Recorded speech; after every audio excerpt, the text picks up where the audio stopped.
कराची में बारिश के बाद सीवरेज का बोसीदा निजाम शहरियों के लिए मुसीबत बन गया। सफूरा चौरंगी से मुल्हिका सड़क सीवरेज के पानी में डूब गई। ट्रैफिक की रवानी मुतासर होने से शहरियों को परेशानी का सामना है। मजीद बता रहे हैं अली मेहदी।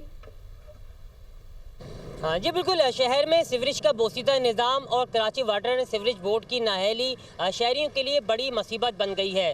शहर में बरसात के बाद मुख्तलिफ शाहराहों और इलाकों में गटर उबल पड़े हैं और सड़कें और इलाके जो हैं गंदे पानी के तालाब में तब्दील हो गए हैं, जिसके बायस शहरियों को सख्त अजियत और मुश्किलात का सामना करना पड़ रहा है। यहाँ के मकीन, ताजिर और कारोबारी हजरात भी मेरे साथ मौजूद हैं, इनसे भी हम जानते हैं। 2 महीने हो गए हैं यहाँ पे सीवरेज का पानी, गटर लाइन उबल रही है, जरासीम फैल रहे हैं, कारोबार खाने पीने की चीज़ों का कारोबार है और यहाँ पे कोई पूछने वाला नहीं है, कोई कहने वाला नहीं है। जो भी आते हैं देख के चले जाते हैं। बीमारियाँ फैल रही हैं।